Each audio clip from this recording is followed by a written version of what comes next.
இந்த வீடியோவை உங்களுக்கு வழங்குவோர் மாலை முரசு செய்திகள் தொலைக்காட்சியின் படிப்போம் ஜெயிப்போம் உயர்கல்வியை தேர்ந்தெடுப்பதில் உள்ள சந்தேகங்களை தீர்க்கும் நிகழ்ச்சி தினமும் மாலை 5 மணிக்கு. வணக்கம். மாலை முரசு செய்திகளை விரிவாக பார்ப்பதற்கு முன்பாக முதல் தலைப்புச் செய்திகளை பார்க்கலாம். அகமதாபாத் விபத்தில் விமானத்தில் பயணித்த 242 பேரில் 241 பேரும் உயிரிழப்பு. ஏர் இந்தியா அதிகாரப்பூர்வ அறிவிப்பு.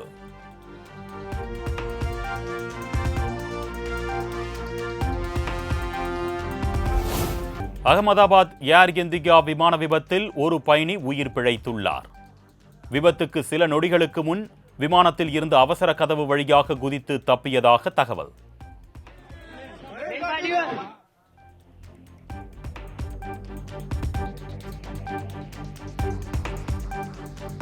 குஜராத்தின் அகமதாபாத்திற்கு இன்று செல்கிறார் பிரதமர் மோடி. விமான விபத்து நடைபெற்ற இடத்தை பார்வையிட்டு காயமடைந்தவர்களுக்கு ஆறுதல் கூற உள்ளதாக தகவல்.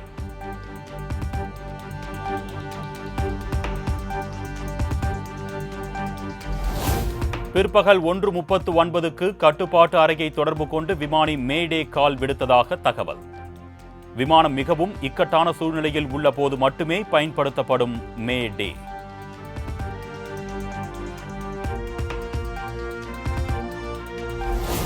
குஜராத் முன்னாள் முதலமைச்சர் விஜய் ரூபானி விமான விபத்தில் உயிரிழப்பு. லண்டனில் உள்ள தனது மகளை பார்க்க புறப்பட்டு சென்ற போது நிகழ்ந்த பரிதாபம்.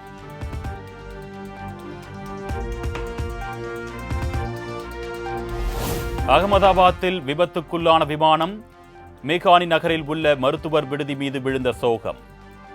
விடுதியில் மதிய உணவு அருந்திக் கொண்டிருந்த 5 மருத்துவர்கள் உயிரிழப்பு. பலர் தீக்காயமடைந்து மருத்துவமனையில் அனுமதி.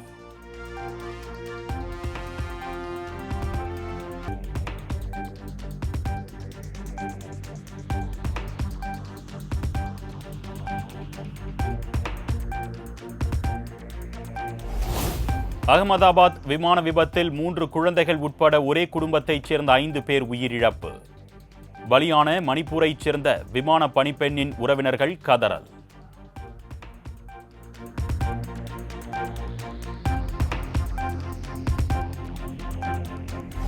அகமதாபாத் விமான விபத்து தொடர்பாக புதிய சிசிடிவி காட்சிகள் வெளியானது. விமானம் டேக் ஆஃப் ஆகி அப்படியே கீழே விழுந்து நொறுங்கும் பதைக்க வைக்கும் காட்சி.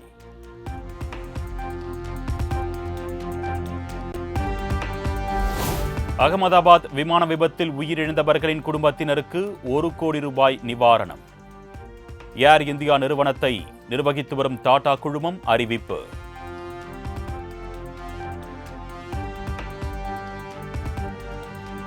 அகமதாபாத்தில் விமானம் விபத்துக்குள்ளான இடத்தில் மத்திய உள்துறை அமைச்சர் அமித்ஷா ஆய்வு. மீட்பு நடவடிக்கைகள் குறித்து அதிகாரிகளிடம் கேட்டறிந்தார்.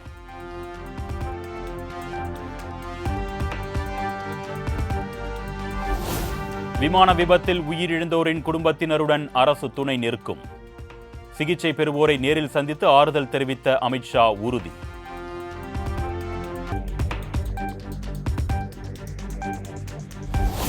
விமான விபத்தில் உயிரிழந்தோரின் எண்ணிக்கை குறித்து DNA பரிசோதனைக்கு பிறகே தெரிய வரும். மத்திய உள்துறை அமைச்சர் அமித்ஷா விளக்கம்.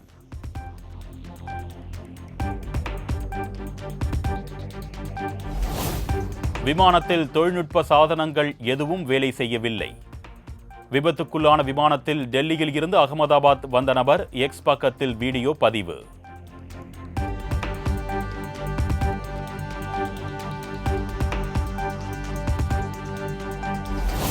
ஏர் இந்தியா நிறுவனத்திடம் உள்ள விமானங்களின் நிலை குறித்து அறிக்கை தாக்கல் செய்ய ஆணை. அனைத்து விவரங்களையும் அறிக்கையாக தாக்கல் செய்ய ஏர் இந்தியாவுக்கு மத்திய அரசு உத்தரவு.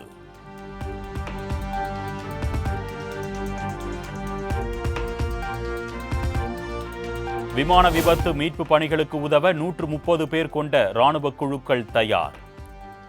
மருத்துவ குழுக்கள், விரைவு நடவடிக்கை குழு, தீயை அணைக்கும் கருவிகள் தயார் நிலையில் உள்ளதாக இந்திய ராணுவம் அறிவிப்பு.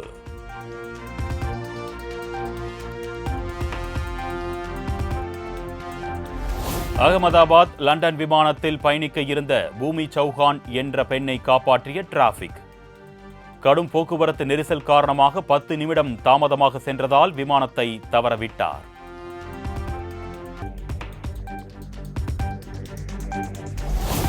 திமுக நிர்வாகிகளை தொகுதி வாரியாக இன்று முதல் சந்திக்கிறார் முதலமைச்சர் மு.க.ஸ்டாலின்.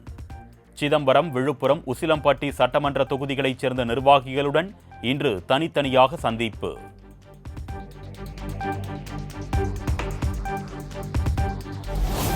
தன்னை நடைப்பிணமாக்கிவிட்டு நடைப்பயணம் மேற்கொள்ளப் போகிறார் அன்புமணி என்று ராமதாஸ் வேதனை. ஐயா குலசாமி என்று சொல்லிக்கொண்டே நெஞ்சில் குத்துகிறார்கள், அதல பாதாளத்தில் தள்ளுகிறார்கள் என்று ராமதாஸ் குற்றச்சாட்டு.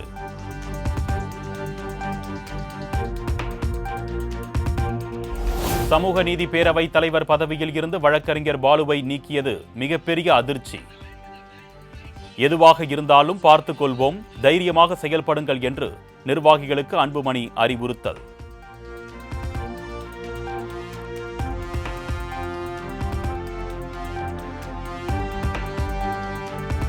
இரண்டாயிரத்து 26 சட்டப்பேரவை தேர்தலில் பாஜக ஆட்சிதான் என்று சொல்லுவேன். கூட்டணி ஆட்சி குறித்த கேள்விக்கு அண்ணாமலை பதில்.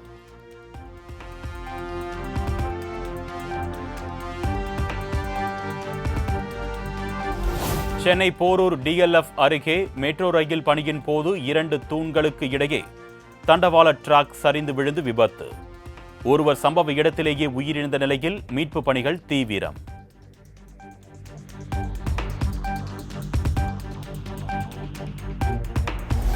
நீலகிரி, கோவை, தென்காசி மாவட்டங்களில் இன்று மிக கனமழைக்கு வாய்ப்பு. தேனி, கன்னியாகுமரி, நெல்லை மாவட்டத்தின் மலைப்பகுதிகளில் இன்று கனமழைக்கு வாய்ப்பு இருப்பதாகவும் வானிலை ஆய்வு மையம் தகவல்.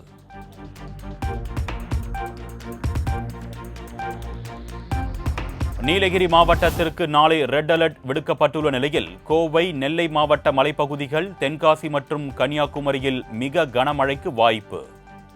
திண்டுக்கல், தேனி மாவட்டங்களில் நாளை கனமழைக்கு வாய்ப்பு இருப்பதாகவும் வானிலை ஆய்வு மையம் கணிப்பு.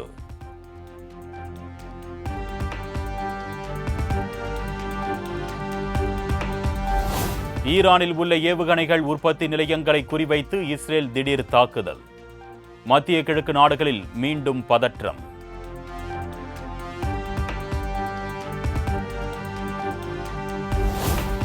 இஸ்ரேல் மக்களின் பாதுகாப்புக்காக ஆபரேஷன் ரைசிங் லைன் என்ற ராணுவ நடவடிக்கையை ஈரானுக்கு எதிராக தொடங்கியிருப்பதாக நெதன்யாகு அறிவிப்பு. முன்னெச்சரிக்கை நடவடிக்கையாக அவசர நிலையும் பிரகடனம்.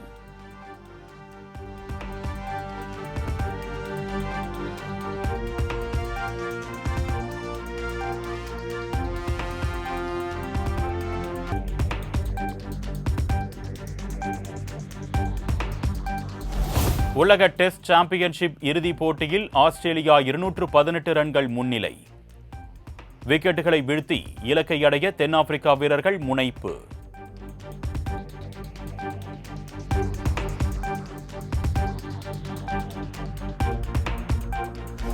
வங்கதேச ஒருநாள் போட்டி அணியின் புதிய கேப்டனாக ஆல்ரவுண்டர் மெஹதி ஹசன் மிராஸ் நியமனம். அடுத்த ஓராண்டுக்கு கேப்டனாக செயல்படுவார் என்று அந்நாட்டு கிரிக்கெட் வாரியம் அறிவிப்பு.